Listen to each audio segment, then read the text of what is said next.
নমস্কার শ্রোতা বন্ধুরা, আপনারা শুনছেন রহস্য রোমাঞ্চ। আমাদের আজকের গল্প নীলাঞ্জন চৌধুরীর কলমে শেষ ট্রেন। গল্পের সূত্রধারে আমি অস্মিতা।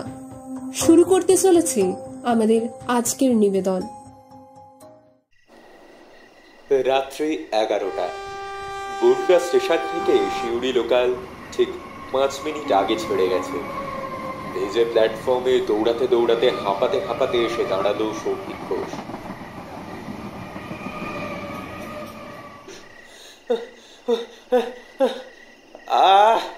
আর ঠিক 5 মিনিট আগে এলেই পেয়ে যেতাম। ইস! নিজের ওপর চরম রাগ, চোখে মুখে ক্লান্তি আর হতাশা। আজ অফিস থেকে বেরোতে দেরি হয়ে গেছিল। বস একটা এমার্জেন্সি মিটিং ডেকেছিল সন্ধ্যে 7:30টায়।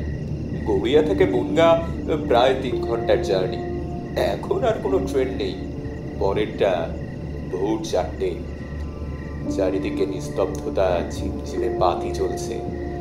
একটা পুরনো অশ্বত্থ গাছের ছায়া পড়েছে প্ল্যাটফর্মের ঠিক মাঝখানে। সৌভিক ফোনে ব্যাটারির শেষ কণাটুকু দিয়ে কারো সঙ্গে একটা যোগাযোগ করার চেষ্টা করছিল, কিন্তু ফোনটা হঠাৎ অফ হয়ে গেল। হতাশ হয়ে বেঞ্চিতে বসতেই চোখে পড়ল এক বৃদ্ধ বসে আছেন দূরে। গায়ে সাদা ধুতি, গামছা আর কাঁধে ঝোলানো এক প্রাচীন ব্যাগ। বৃদ্ধ অদ্ভুতভাবে তাকালেন তার দিকে। চোখ দুটি দেখে যেন মনে হলো সে জানে সৌভিককে। স্টেশন মাস্টারের ঘরের দরজায় তালা।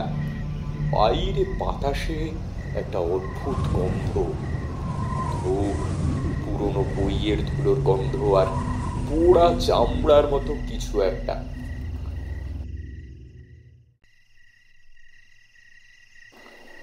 এই যে বাবু! শব্দটা যেন বাতাস ছেড়ে এলো। বৃদ্ধ লোকটা ডাকলেন, শিউড়ি যাবেন বুঝি? একটা ট্রেন আছে ঠিক 11:30টায়। আরে না না, শেষ ট্রেন তো মিস হয়ে গেছে দাদা। সব ট্রেন তো সব সময় আসে না বাবু, কিছু ট্রেন চলে শুধু ডাক পেলে। বৃদ্ধের মুখে একরকম ছায়াময় হাসি।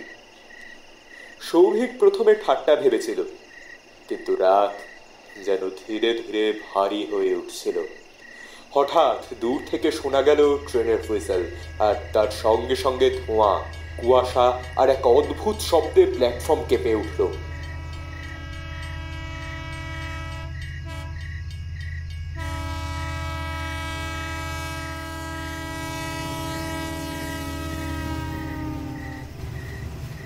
একটা কালো স্টিম ইঞ্জিন, যার উপর ধুলো জমে আছে বছরের পর বছর।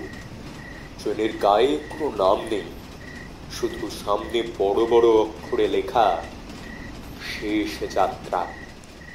ট্রেনটা ধীরে ধীরে থামল, দরজা খুলল, কিন্তু কেউ নামলো না। ভিতরে আলো দুলছে আর ভেসে আসছে পিয়ানোর হালকা সুর।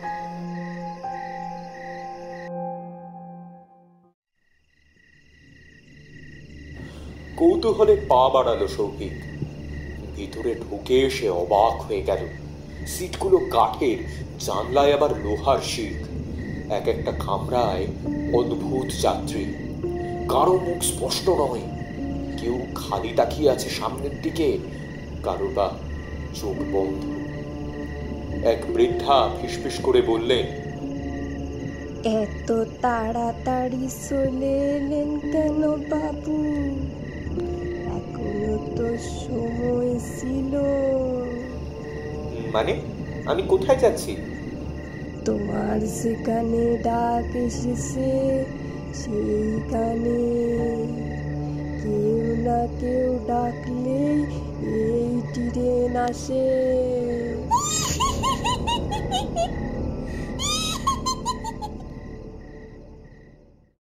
হঠাৎ ট্রেন ঝাঁকুনি দিয়ে চলতে শুরু করলো। চোখ বন্ধ করে সৌভিক ভাবছিল, আচ্ছা সব ঠিক আছে তো? কিন্তু হঠাৎ একটার পর একটা স্মৃতি ধেয়ে এলো। গড়িয়া মোড়ে রাস্তায় হেঁটে যাচ্ছিল সে। মা ফোন করেছিলেন, বলেছিলেন যেন সাবধানে থাকে, কিন্তু সে ব্যস্ত ছিল কানে হেডফোন দিয়ে। হঠাৎ একটি ট্রাক ডান পাশ থেকে এসে তাকে ধাক্কা মারে, এক চিৎকার, তারপরে তার আর কিছু মনে নেই। হঠাৎ সে ফিরে এলো ট্রেনের কামরায়, পকেট থেকে ফোন বের করলো। স্ক্রিনে হালকা আলো, মিসড কল, তাও আবার 20টা, আর তার সঙ্গে মায়ের মেসেজ। তুই কোথায়? ট্রাফিক পুলিশ বলছে তুই অ্যাক্সিডেন্ট করেছিস, হাসপাতালে নিয়ে গেছে। কোথায় তুই? একটি কিশোর পাশে বসেছিল, তাকিয়ে বলল, তুমি জানো না, তাই এসেছো। আমরা সবাই ভুল করেছিলাম। এই ট্রেনে ওঠার মানে ফেরার পথ নেই। না না, আমি ফিরে যেতে চাই। আমি মরিনি, আমি মরতে পারি না। আমরা সবাই তাই প্রথমে ভেবেছিলাম দাদা বাবু, কিন্তু সত্যি কেউ এড়াতে পারেনি। এই ট্রেন জীবিতদের জন্য নয়। হঠাৎ দরজা খুলে গেল। এক কামরায় সে দেখতে পেল নিজের পুরনো স্মৃতি। এক সহকর্মীকে ঠকিয়ে প্রমোশন পাওয়া, একবার এক বৃদ্ধকে রাস্তা পার করাতে না যাওয়া, নিজের মা বাবার অনুরোধ উপেক্ষা করে অফিসে পড়ে থাকা। এই কামরাগুলো হচ্ছে আত্মার প্রতিচ্ছবি ভাবো। বৃদ্ধ লোকটা আবার এসে দাঁড়ালো। তোমার ডাক, তোমার পাপ, সব মিলে এই ট্রেন এসেছে। কিন্তু এক যাত্রী হঠাৎ উঠে দাঁড়ালো, এক তরুণী বলল, তুমি এখনো শেষ মুহূর্তে দাঁড়িয়ে। যদি শক্তি থাকে তবে ফিরে যাও। এই ট্রেনের একটাই দরজা এখনো খোলা আছে, কিন্তু সাহস চাই। সৌভিক ছুটে গেল সেই দরজার দিকে। চারপাশে ধোঁয়া, বাতাস, ভয় আর অতীতের সব ভুল চিৎকার করে উঠছে সেই বাতাসে। সে দৌড়াচ্ছে, ক্রমাগত দৌড়াচ্ছে।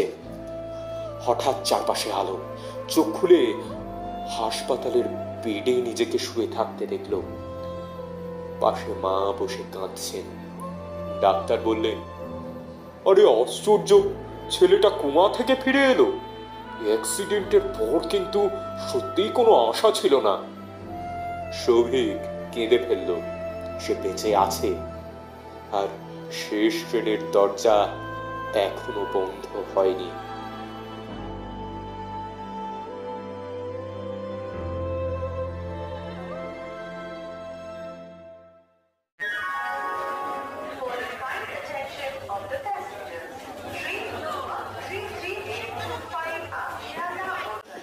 মাসখানেক পর সে বুঙ্গা স্টেশনে গিয়ে এক কোণে কিছুক্ষণ দাঁড়ালো। আগের সেই বৃদ্ধ আর নেই, কিন্তু একটা পিলারে সে দেখতে পেল অদ্ভুত এক দাগ, যেন লেখা ছিল, শেষ ট্রেন, ডাক পেলে আবার আসবে, আবার আসবে।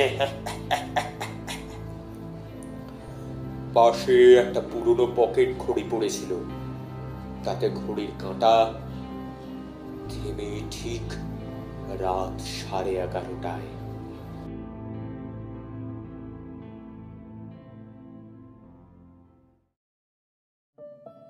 আজকের নিবেদন আমাদের শেখায়, জীবন হঠাৎই থেমে যেতে পারে, কিন্তু কেউ যদি শেষ মুহূর্তে নিজের ভুল স্বীকার করে, ভালোবাসা ও ক্ষমার দিকে ফিরে তাকায়, তবে হয়তো শেষ ট্রেনও ফিরিয়ে দেয় নতুন সকাল। এতক্ষণ আপনারা শুনছিলেন নীলাঞ্জন চৌধুরীর কলমে শেষ ট্রেন। আজকের গল্প পাঠিয়েছিলেন অরিত্র।